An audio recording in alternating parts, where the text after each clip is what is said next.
नमस्कार, आप देख रहे हैं इंडिया डेली। मैं हूं आपके साथ विवेक शांडिले। शाम 5 बजे की शुरुआत इस वक्त की सबसे बड़ी खबर के साथ। दिल्ली में शेख हसीना का विमान उतरेगा। बांग्लादेश की प्रधानमंत्री हैं और कहा जा रहा है दिल्ली में विमान की रिफ्यूलिंग कराई जाएगी। दिल्ली से लंदन रवाना हो जाएगा शेख हसीना का विमान। AJX 1431 की नंबर के विमान से वो उड़ रही हैं और कहा जा रहा है कि शेख हसीना का विमान दिल्ली लैंड करेगा। दिल्ली में विमान की रिफ्यूलिंग कराई जाएगी। उसके बाद दिल्ली से लंदन के लिए उनका विमान रवाना हो जाएगा।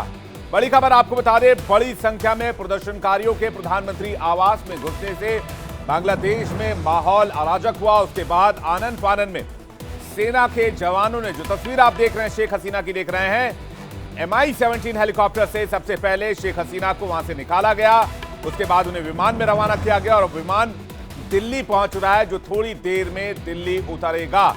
दिल्ली में विमान की रिफ्यूलिंग कराई जाएगी। उसके बाद कहा यह भी जा रहा है कि यहां से शेख हसीना लंदन रवाना हो जाएंगी, लेकिन हो यह भी सकता है कि यहां से वो एक वीडियो संदेश भी जारी करें। तो दिल्ली से लंदन के लिए रवाना हो सकती है शेख हसीना। बड़ी खबर आ रही है। वहीं बांग्लादेश के हालात पर ममता बनर्जी का बयान सामने आया है। बांग्लादेश में मचे बवाल पर हमारी पैनी नजर है। बॉर्डर इलाकों में सुरक्षा कड़ी कर दी गई है। ममता बनर्जी ने बयान जारी किया है। बांग्लादेश के हालात पर नजर है। बांग्लादेश की स्थिति पर हमारी पैनी नजर है। ममता बनर्जी पश्चिम बंगाल के मुख्यमंत्री है। पश्चिम बंगाल का बॉर्डर और पश्चिम बंगाल की सीमा बांग्लादेश से लगती है। आपको 6 तस्वीरें दिखाते हैं किस तरह से बांग्लादेश में जबरदस्त हिंसा हुई है। बांग्लादेश में कर्फ्यू है। PM आवास में प्रदर्शन के बाद शेख मुजीबुर रहमान की मूर्ति भी तोड़ी गई है, लेकिन तमाम घटनाक्रम पर भारत की नजर बनी हुई है। और दिल्ली में बांग्लादेश का जो उच्चायुक्त है वहां पर, उच्चायोग है, माफ कीजिएगा, जो उच्चायोग है वहां पर सुरक्षा बढ़ा दी गई है। और जो बांग्लादेश का विमान है वो थोड़ी देर में शेख हसीना को लेकर दिल्ली पहुंचेगा। रास्ते में है ये विमान और इस पूरे घटनाक्रम पर भारत की नजर, भारत विदेश मंत्रालय की नजर भी लगातार बनी हुई है। दरअसल आरक्षण को लेकर बांग्लादेश में पिछले काफी समय से प्रदर्शन हो रहा है। आपको बता दें, सरकारी नौकरी में आरक्षण को लेकर छात्र विरोध कर रहे हैं और देखते ही देखते यह प्रदर्शन अब उग्र भी हो गया और हिंसक भी हो गया है। कहा यह जा रहा है कि विवाद उस 30% आरक्षण को लेकर है जो स्वतंत्रता सेनानियों के वंशजों को दिए जा रहे हैं। छात्रों का आरोप है कि मेरिट के आधार पर सरकारी नौकरियां नहीं दी जा रही हैं। सरकार अपने समर्थकों को आरक्षण देने के पक्ष में है। सरकार अपने समर्थकों को नौकरी देने के पक्ष में है, जबकि मेरिट वाले युवाओं को दर दर भटकना पड़ रहा है। यानी उस आरक्षण का विरोध किया जा रहा है जो 30% आरक्षण सरकारी नौकरी में दिया गया है।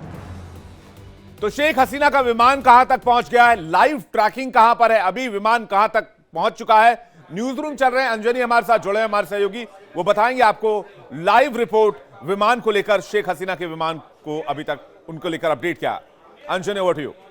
बिल्कुल विवेक, आपको सबसे पहले दिखाते हैं, ये है वो उनके विमान नंबर AJAX 1431 और ये यहाँ पे देखिए लाइव ट्रैकिंग आप करिए। ये लखनऊ के पास लगभग पहुंचता हुआ नजर आ रहा है। हम जूम करके आपको दिखा रहे हैं। मोहनलालगंज यानी राजधानी लखनऊ के पास मोहनलालगंज पड़ता है, वहां पर इनका ये रेड कलर का जो विमान आप देख रहे हैं वो वहां पे पहुंच चुका है। और यहां से दिल्ली आने में बस बहुत कम समय लगता है विवेक, यानी कभी भी उनका विमान दिल्ली पहुंच सकता है और यहां पर रिफ्यूलिंग कराई जाएगी। इसके बाद माना जा रहा है कि शाम को वो लंदन के लिए रवाना होंगी। और जिस तरीके से ढाका में वहां पे हिंसा भड़की, इसके बाद शेख हसीना ने ढाका को छोड़ा और इसी विमान से वो दिल्ली की तरफ आ रही हैं। और अब देखिए लाइव ट्रैकिंग आपको दिखा रहे हैं कहां उनका विमान पहुंचे। मोहनलालगंज को पार कर चुका है, लखनऊ पहुंचने वाला ये ऊपर। इसके बाद यानी अब कुछ समय लगेगा, यहां से करीब 20 से आधे घंटे तक में दिल्ली पहुंचने की पूरी उम्मीद है विवेक। और इसके बाद यहां पर रिफ्यूलिंग कराई जाएगी और कुछ देर रुकने के बाद माना जा रहा है कि शाम को फिर वो लंदन के लिए रवाना हो जाएंगी। और जिस तरीके से ढाका में हिंसा हुई विवेक, उसके बाद उन्होंने इस्तीफा दिया और मुल्क छोड़ दिया, दिल्ली आई। इसके पहले आपको याद होगा 1975 में भी जब उनके यहाँ उनके पिता, उनके भाइयों की हत्या की गई थी, उस वक्त भी वो दिल्ली आई थी। उस वक्त इंदिरा गांधी जी ने उनको बुलाया था, उनको यहाँ पे शरण दी थी। एक बार फिर बुरे वक्त में भारत में आ रही है और यहाँ से फिर वो लंदन जाएंगी विवेक। बिल्कुल, आपके पास वापस लौटेंगे। आयुषी को मैं देख पा रहा हूं। इसके अलावा हमारे साथ 2 रक्षा विशेषज्ञ भी जुड़ रहे हैं, उनसे भी जानने की कोशिश करेंगे कि आखिर बांग्लादेश के हालात फिलहाल किस ओर इशारा कर रहे हैं। लेकिन आयुषी के पास चलेंगे जो इस वक्त बांग्लादेश उच्चायोग के बाहर खड़ी है, वहां सुरक्षा बढ़ाई गई है। आयुषी, तस्वीरें दिखाइए और बताइए वहां क्या हो रहा है। जी विवेक, लगातार हम अभी बांग्लादेश हाई कमीशन के बाहर मौजूद हैं और आप देख सकते हैं किस तरीके से यहाँ पहरेदारी बढ़ा दी गई है, पुलिस डिप्लॉय किया गया है, सुरक्षा लगातार जो सुरक्षाकर्मी हैं वो बढ़ाए जा रहे हैं और चारों तरफ बैरिकेटिंग कर दी गई है। और ऐसे में जिस तरीके से बांग्लादेश के जो हालात बिगड़े हैं, प्रधानमंत्री शेख हसीना ने इस्तीफ़ा दे दिया और इस्तीफ़ा देते ही अपने जो भारत है, भारत को याद किया है, वापस से वो भारत आ रही हैं, दिल्ली कुछ समय में पहुँचने वाली हैं। और ऐसे में सवाल यही है कि शेख हसीना आज शाम यहाँ ठहरती हैं दिल्ली में या फिर किसी दूसरे देश की ओर रवाना होती हैं। ठीक है आयुषी, आपके पास वापस लौटेंगे। रिटायर्ड कैप्टन श्याम कुमार हमारे साथ बने हुए, श्याम कुमार जी के पास चलते हैं। श्याम कुमार जी, आपसे समझना चाहेंगे, आसान भाषा में अगर से समझने की कोशिश करें तो इस वक्त बांग्लादेश में क्या हो रहा है? धन्यवाद। देखिए, बांग्लादेश पहले तो भारत के हिसाब से ये बांग्लादेश का आंतरिक मामला है और लॉ एंड ऑर्डर की सिचुएशन है। जो हमारी ऑफिशियल जो कम्युनिकेशन है वो ये कहती है हमारा नेबरिंग कंट्री है और हमने इससे बनाया है, तो हमारे कंसर्न्स इनके साथ हैं। ये जो कहते हैं, शेख हसीना का कहना है कि ये सिर्फ आरक्षण के लिए जो सिविल सर्विसेज में मामला उठा था, शायद वहां से बढ़कर कहीं एक टेररिस्ट आउटफिट का इसके साथ सहयोग पॉसिबल है। तो कर्फ्यू लगाया गया है वहां पे संडे से और law and order situation deteriorate हुई है। 21 जुलाई के बाद से जब से ये ऑर्डर आए हैं वहां पे सिविल सर्विसेज के जो डिक्री थी उसको बहाल किया गया है या चेंजेस लाए गए हैं। हालांकि देखिए, सिचुएशन को कंट्रोल में लाया जा सकता है, स्टूडेंट के साथ बात करने की बात हुई थी, लेकिन शायद कहीं ना कहीं स्टूडेंट्स लीडर और कुछ उग्रवादी तत्व भी हो सकते हैं, जहां मुझे लग रहा है, क्योंकि इस तरह के हालात होने नहीं चाहिए थे जैसे हुए हैं।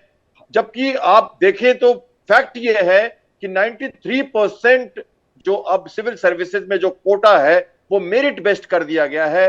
और पहले जो सिचुएशन थी कि उनके जो बांग्लादेश के फ्रीडम फाइटर हैं उनके लिए, उनके सन के लिए, उनके ग्रैंड सन के लिए जो रिजर्वेशन थे, सरकार एक्चुअली एक तरह से स्टूडेंट के साथ ही थी। तो मामला कुछ कहीं ना कहीं ये चरमराया है, कहीं ना कहीं डिस्टर्ब किया गया है पूरे माहौल को, और इसलिए मुझे लगता है कि कहीं ना कहीं बाहरी शक्तियों का भी हाथ इसमें है। और अब देखिए, देश की सेना ने कमाल संभाली है। ठीक है श्याम जी, आपके पास वापस लौटेंगे। रिटायर्ड ब्रिगेडियर बीके खन्ना के पास जाऊं, लेकिन इस बीच बड़ी खबर, ब्रेकिंग न्यूज दर्शकों को बताना चाहते हैं। भारत बांग्लादेश के बीच रेल सेवा रोक दी गई है, एहतियातन ये कदम उठाया गया। भारत बांग्लादेश के बीच रेल सेवा चलती है, ट्रेन सेवा चलती है भारत बांग्लादेश के बीच, लेकिन इस बीच खबर यह आ रही है कि बांग्लादेश जाने वाली सभी ट्रेनों को रद्द किया गया है। भारत बांग्लादेश के बीच ट्रेन सेवा रोकी गई है, एहतियातन ये कदम उठाया गया है। भारतीय रेल को कोई नुकसान ना हो, भारतीय ट्रेन को कोई नुकसान ना हो, भारतीय जो पायलट्स हैं, लोको पायलट जो ट्रेन लेकर जाते हैं, भारतीय रेल स्टाफ को कोई नुकसान ना हो, इस तरह से भारतीय जो लोग हैं उनको कोई प्रॉब्लम ना हो, इसके लिए एहतियातन ये कदम उठाया गया है। और ट्रेन सेवा जो है वो भारत बांग्लादेश के बीच एहतियातन फिलहाल रोक दी गई है। तस्वीरें आप देख सकते हैं, बांग्लादेश के सड़कों पर छात्रों का हुजूम, प्रदर्शनकारियों का हुजूम नजर आ रहा है। रिटायर्ड ब्रिगेडियर बीके खन्ना हमारे साथ जुड़े हुए हैं। और बीके खन्ना जी, आपके बारे में यह भी पता चला कि जब बांग्लादेश आजाद हुआ था, पाकिस्तान से आजाद होकर आजाद मुल्क बना था, तो मुक्ति वाहिनी की तरफ से आपको सम्मानित भी किया गया था। तो आप उस रिजीम के रहे हैं, आपने देखा है बांग्लादेश का सृजन कैसे हुआ है, बांग्लादेश बना कैसे और भारतीय सेना का योगदान क्या है, आप उसके साक्षी हैं।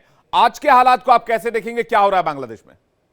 देखिएगा, बांग्लादेश जब बना था तो हम उसके पार्ट थे, इसमें कोई शक नहीं है। हम बांग्लादेश के अंदर जो है लड़ाई लड़ी थी हमने, वहाँ पर जो है शमशेर नगर, मौलवी बाजार और सिलेट एरिया के अंदर थे हम। और उसके बाद में जो ढाका के अंदर अगरतला से ही गए थे हम। तो वहाँ पर जब शुरू के अंदर जब हम गए थे तो जब भी लिबरेशन 16 दिसंबर के बाद के अंदर, तो जो है बहुत ही ज़्यादा अच्छा रिसेप्शन था इन्हें नामी करने के लिए। पर वो साथ ही साथ में कुछ एक कह सकते हैं कि वो ज़्यादा देर तक रहा नहीं। हम तो जैसे थे, आप कह सकते हैं कि हम दिसंबर के अंदर उनको आज़ाद किया और मार्च के अंदर हम वापस बाहर आ गए 3 जगह। ये पहला एक मौका था कि एक हमने क्रिएट किया देश, और उसके बाद में इतनी जल्दी ये वापस आए। कोई किसी अभी तक बोर्ड के अंदर ये नहीं हुआ है कि इतने जल्दी से एक जो है देश को क्रिएट किया और उसके बाद उनको वापस करके अपने लोगों को वापस किया गया। बहुत अच्छा था क्योंकि उसके बाद में क्योंकि मुजीब रहमान भी मतलब जो है उस टाइम के अंदर प्राइम मिनिस्टर जब बने हैं, तो प्राइम मिनिस्टर बनने के बाद में सबसे पहले जब पाकिस्तान से जब आए थे तो तब यहाँ पर दिल्ली के अंदर उन्होंने रुके थे, यहाँ पर उन्होंने भाषण दिया था। अब भी याद है मतलब के लिए लोग कह रहे थे उनको यहाँ पर जब रमला ग्राउंड के अंदर कि नहीं आप जब बंगला में लेकिन क्या भाषण दो, खन्ना यहाँ साहब के क्या मतलब जो कहते क्या शेख हसीना का रिजीम ओवर हो गया? नहीं मैं नहीं कहूंगा अभी तो, मतलब जैसे कहते कि वेट एंड वॉच है, क्योंकि जो है शेख हसीना के अंदर ही अगर आप देखा जाए तो बांग्लादेश ने काफी इकोनॉमिकली काफी तरक्की की है। अगर आप देखा जाए तो उन्होंने पाकिस्तान से भी ज्यादा आगे इनका जीडीपी वगैरह निकल गई है, बात बहुत ज्यादा निकल गई है। जी तो क्या वो मतलब जो है वापस उसी दौर में जाना चाहेंगे जो उससे पहले पाकिस्तानी उनको जो करते थे? मेरा क्या ठीक है खन्ना साहब, आप कह रहे हैं कि शेख हसीना का रिजीम ओवर हो गया, ये कहना भी जल्दबाजी होगा, लेकिन बड़ी खबर आ रही है बांग्लादेश में हिंसा प्रदर्शन का दौर जारी है। तस्वीर आपको दिखा रहे हैं, आगजनी की तस्वीर आप देख रहे हैं बांग्लादेश ढाका से, जहां पर लोग बताया जा रहा है कि आवामी लीग के दफ्तर में आग लगा दी गई है और आगजनी और हिंसक झड़पों से तनाव का माहौल फैल गया है। जगह जगह भीड़ इकट्ठा हो रही है, सरकारी दफ्तरों को निशाना बनाया जा रहा है, सड़क पर प्रदर्शनकारी मार्च कर रहे हैं, सड़क पर प्रदर्शनकारियों का हुजूम निकला हुआ है। ढाका बांग्लादेश की तस्वीर आप देख रहे हैं, आवामी लीग के ऑफिस के बाहर आगजनी की गई है, ये इस वक्त जानकारी मिल रही है। और ये तस्वीर आप बांग्लादेश ढाका से देख रहे हैं, जहां पर आवामी लीग के दफ्तर के बाहर आगजनी की गई है। इसके अलावा आपको बता दें कि प्रदर्शनकारियों ने शेख मुजीबुर रहमान की मूर्ति को तोड़ दिया, उस मूर्ति को गिरा दिया। और एक और बड़ी खबर आ रही है बांग्लादेश को लेकर, इस वक्त बड़ी खबर आ रही है, मोहम्मद यूनिस बांग्लादेश के प्रधानमंत्री बन सकते हैं। ये एक और नया डेवलपमेंट, मोहम्मद यूनिस बन सकते हैं नए पीएम बांग्लादेश के, ये बड़ी जानकारी इस वक्त मिल रही है। सूत्रों के हवाले से मोहम्मद यूनिस का नाम सामने आ रहा है, बांग्लादेश के प्रधानमंत्री बन सकते हैं। आपको बता दें कि बांग्लादेश के प्रधानमंत्री की रेस में मोहम्मद यूनिस का नाम आ गया है। मोहम्मद यूनिस बांग्लादेश के प्रधानमंत्री बन सकते हैं, यह इस वक्त बड़ी जानकारी मिल रही है। तो बांग्लादेश से लगातार डेवलपमेंट सामने आ रहे हैं और आपको बता दें कि बांग्लादेश में एक तरह से तख्ता पलट की स्थिति नजर आ रही है। बांग्लादेश में कू सिचुएशन नजर आ रही है। शेख हसीना देश छोड़ चुकी है, थोड़ी देर में लगभग 1 घंटे में वो भारत में लैंड करने वाली है, दिल्ली में लैंड करने वाली है। उनका विमान लखनऊ को पार कर गया है। बांग्लादेश को लेकर इस वक्त एक बड़ी खबर आ रही है, मोहम्मद यूनुस बांग्लादेश के नए प्रधानमंत्री बन सकते हैं। एक और बड़ी खबर आपको बता दें, किसी भी वक्त जो है शेख हसीना का विमान दिल्ली में लैंड कर सकता है। लगभग 1 घंटे के अंदर शेख हसीना का विमान दिल्ली लैंड करेगा। लखनऊ यह विमान पार कर चुका है। लाइव ट्रैकिंग हम आपको दिखा रहे हैं। अगर न्यूज रूम से हमारे सहयोगी बने हुए हैं तो एक बार लाइव ट्रैकिंग दिखाएं विमान की। अंजनी के पास चलेंगे। अंजनी, लाइव ट्रैकिंग क्या है, विमान कहां तक पहुंच गया है शेख हसीना बिल्कुल का? विवेक, आपको दिखाते हैं। और ये देखिए किस तरीके से ये विमान है, यहाँ पे हम आपको दिखाते हैं कि ये विमान लखनऊ पार कर चुका था उस वक्त जब हमने आपको दिखाया था, और अब लखनऊ से आगे बिजनौर पार करते हुए दिल्ली उसको पहुंचने में मुश्किल से 45 से 1 घंटे का समय लगेगा विवेक। और इस वक्त जो है बिजनौर पार कर चुका था, जैसा कि हमने आपको पहले दिखाया था वो। और इन सब के बीच वो ट्रैकिंग वो आपको दिखा रहे थे कि किस तरीके से वहां से जब रवाना वो ढाका से लखनऊ पार करके अब वो बिजनौर से आगे निकल चुका है विवेक।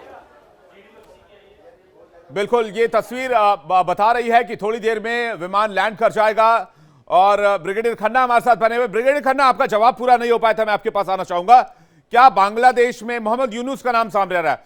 84 साल के हैं, अर्थशास्त्री हैं, नोबेल पुरस्कार विजेता हैं, ये जानकारी अभी तक मिल रही है। तो मोहम्मद यूनुस को आप कैसे देखते हैं और क्या शेख हसीना का रिजीम ओवर हो गया? ऐसे है कि मैं ये जो पहले जो आप बता रहे हैं ना कि ये जो वहाँ पर जो है हर एक जगह पर चाहे प्राइम मिनिस्टर का आवास है या दूसरी जगह पर जो है तोड़फोड़ हो रही है, ये एक किस्म से क्राउड बिहेवियर है। और वो एक किस्म से उसी वजह से जो है देखा तो आपने दिखाया इसके अंदर जो है कैसे खाना खा रहे हैं वहाँ पर, ये क्राउड बिहेवियर है इसके अंदर है। इसके अंदर कोई ज्यादा होने क्राउड का बिहेवियर ऐसे ही होता है जब भी वो मतलब देखो उनको कंट्रोल करने वाला ना हो। जी दूसरी बात है, ये मोहम्मद यूनिस का नाम मैं ये बताऊं पहले, तो अभी तो आर्मी को कल कंट्रोल करना पड़ेगा, ये ओवरनाइट कंट्रोल नहीं होगा कि मतलब ये कल से ये बंदे हैं उनके, चलो मोहम्मद यूनुस के नाम आ गया, कल से ये प्राइम मिनिस्टर नहीं। ये अभी तो पहले आर्मी कंट्रोल करेगी, आर्मी कंट्रोल करने के बाद जब स्टेबलाइजेशन हो जाएगी, आप जब तब ये पॉलिटिकल पार्टियों से बात करेंगी, और उसके बाद में मतलब जो है हो सकता है कि इलेक्शन कराएं, हो सकता है कि मतलब जो है जो प्रेजेंट जो उनकी असेंबली है उसी के अंदर जो जिसकी पार्टी जा रहा है उसके अंदर, अभी तो वैसे बीएनपी वाले हैं, जी शायद वही बदले बनाएंगे जो प्राइम मिनिस्टर है उसी करने के लिए। और वो जो 30% वगैरह है वो शायद उसमें से जो प्रोविजन है जो 2018 के अंदर हटा दिया था, दोबारा से उसको रिवाइव किया, शायद उसको हटा देंगे जिससे कि मतलब जो है लोगों को हो कि नहीं ठीक है, ये अभी हमारी जो प्रमोशन जो है, जो हमारी जो अपॉइंटमेंट वगैरह जो है, हमारी जो अगली पोजीशन है वो मेरिट के अंदर हो जाएगी। जी तो ये एक किस्म से ना केवल बांग्लादेश के लिए, बाकी कंट्रीज के लिए भी एक किस्म से है कि ये जब कुछ ज्यादा ही रेजर्वेशन नहीं करना चाहिए, नहीं तो ये उग्र रूप जैसे आपने देखा है किस तरीके से ये उग्र रूप धारण कर सकते हैं। ये रिजर्वेशन पूर्ण का नहीं है, रिपरकशन है, ये ये पूरे बिल्कुल एक सही कह रहे हैं किस्म आप से खन्ना साहब कि रिजर्वेशन के ऊपर जो मेरिट वाले लोग हैं वो असंतुष्ट हुए, उसके बाद उन्होंने लॉ एंड ऑर्डर सिचुएशन अपने हाथ में लिया। अनूप हमारे साथ लखनऊ से जुड़ गए, उनके पास चलें, लेकिन श्याम जी से एक सवाल जल्दी से ले लेते हैं। श्याम सर, आपसे ये समझना चाहेंगे, बांग्लादेश की स्थिति जो फिलहाल है और वहां पर आर्मी भी उतार दी गई है, तो क्या ये एक तरह से सिविल वॉर में बदल जाएगा या इसको अभी भी कंट्रोल किया जा सकता है? देखिए, जैसा ये एंटी इनकम्बेंसी का फैक्टर मैं मानता हूं, 2009 से ये प्रधानमंत्री थी हमारी जो अभी शेख हसीना, और जो अवामी लीग है उसके अगेंस्ट में धीरे धीरे करके कई बार इलेक्शन के प्रति के कारण जो कुछ उनके हिसाब से हेरा फेरी हुई थी, या ये एंटी इनकम्बेंसी फैक्टर कह सकते हैं। जो जब भी अवामी लीग कमजोर पड़ी है तो बांग्लादेश नेशनलिस्ट पार्टी जो है, जो उर्दू बोलने वाले लोग हैं, जो पाकिस्तान समर्थक जो वहां पर कुछ हैं, उनके साथ ये मिलके हमेशा से अवामी लीग के अगेंस्ट काम करते हैं। तो ये जनरल बकार अभी फिलहाल कंट्रोल में है, उन्होंने एड्रेस किया है नेशन को, और वो चाह रहे हैं कि एक इंटरिम गवर्नमेंट बने। हालांकि देखिए, शेख हसीना के बेटे ने अमेरिका से कहा है कि किसी भी इंटरिम गवर्नमेंट को पावर न दिया जाए, और आर्मी को तब तक ड्यूटी है बहाल करने की डेमोक्रेसी, जब तक एक सही सरकार न बन जाए। लेकिन देखिए, यूनुस जो है वो तो ये भी कह चुके हैं यूनुस की भारत को इसमें इंटरफेयर करना चाहिए। वो नोबल लिटरेट है, पुराने अर्थशास्त्री हैं और जानकार हैं, तो उन्होंने ये कहा है। हालांकि भारत का रोल इसमें डायरेक्ट अभी बनता नहीं। बीएसएफ के लिए एक बड़ा चैलेंज है बॉर्डर पे अभी फिलहाल, क्योंकि काफी रिफ्यूजीज इधर से उधर हो सकते हैं अगर लॉ एंड ऑर्डर डिस्टर्ब हुई। तो उस हिसाब से मैं देखता हूं कि अभी फिलहाल हमें वेट एंड वॉच करना है। तो क्या आर्मी जो है, क्या श्याम सर, क्या आप इसके पीछे पाकिस्तान का एक सपोर्ट मानते हैं या फिर पाकिस्तान प्रायोजित इसे आप मानते हैं?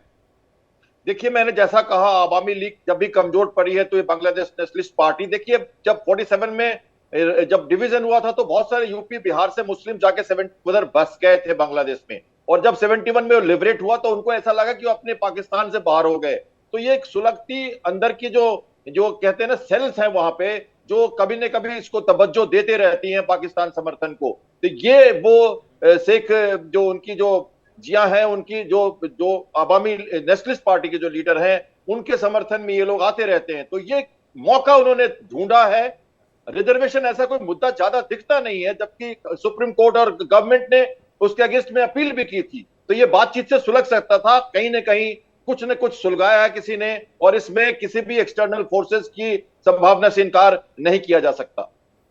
ठीक है सर, आपके पास वापस लौटेंगे। बड़ी खबर हम लगातार बता रहे हैं दर्शकों को, तस्वीरें भी हम लगातार दिखा रहे हैं। आयुषी काउंसिलेट से हमारे साथ लगातार बनी हुई है।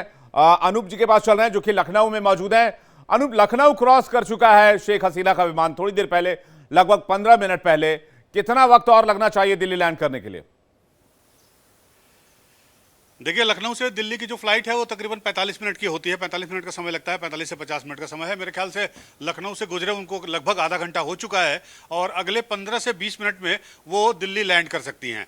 अब इसमें दो सवाल बड़े अहम हो जाते हैं विवेक, अभी जो स्थिति चल रही है बांग्लादेश में या ढाका में, उसमें पहला सवाल यह है कि शेख हसीना को करना क्या है। वो इंडिया रहती हैं या फिर वहाँ से किसी तीसरे देश के लिए वो रवाना होंगी, या वो जगह लंदन हो सकती है जैसा कि कहा जा रहा है। और उससे बड़ी महत्वपूर्ण बात यह है कि बांग्लादेश में अब क्या होगा, जनरल वकार जो है वो क्या करेंगे। जिस तरह से 2007 में बांग्लादेश में आर्मी ने जो एक टेक्नोक्रेट की सरकार चलाई थी 2007 से लेकर 2009 तक, क्या वो सरकार जो इस बार बनेगी फॉर्मेट वो वही होगा, आर्मी उसको पीछे से बैक करेगी, या बांग्लादेश नेशनल पार्टी या जमाते इस्लामी जो कि कट्टर मानी जाती है उनकी सरकार होगी। अगर उनकी सरकार बनती है तो ये निश्चित रूप से भारत के लिए नुकसानदायक होगा, क्योंकि एक तीसरा फ्रंट खुल जाएगा। पहले से ही पाकिस्तान और चीन के तौर पर हमारे पास दो फ्रंट खुले हुए हैं। अगर बांग्लादेश में कट्टरपंथियों की सरकार बनती है या आर्मी उनको सपोर्ट करती है उस जगह पर जहां पे आईएसआई सक्रिय है, तो निश्चित रूप से भारत के लिए चिंता का सबब होगा और एक तीसरा फ्रंट खुलने की संभावना है। उसकी आशंका से इनकार नहीं किया जा सकता। जो इशारा किया जा रहा है कि ये जो एक तरह से हवा देने की कोशिश की गई है एक्सटर्नल फोर्सेस की तरफ से, इस पर भी चर्चा जारी रखेंगे। लेकिन मुझे लगता है कि इंतजार इस बात का होना चाहिए कि शेख हसीना जब इंडिया लैंड करती है तो क्या कोई वो संबोधन देती हैं। कैप्टन श्याम, ब्रिगेडियर खन्ना हमारे साथ बने हुए, सभी सहयोगी सभी संवाददाता हमारे साथ बने हुए, न्यूज रूम से भी लगातार हम अपडेट आपको दे रहे हैं। एक छोटा सा ब्रेक ले रहे हैं, ब्रेक के बाद फौरन लौट रहे हैं।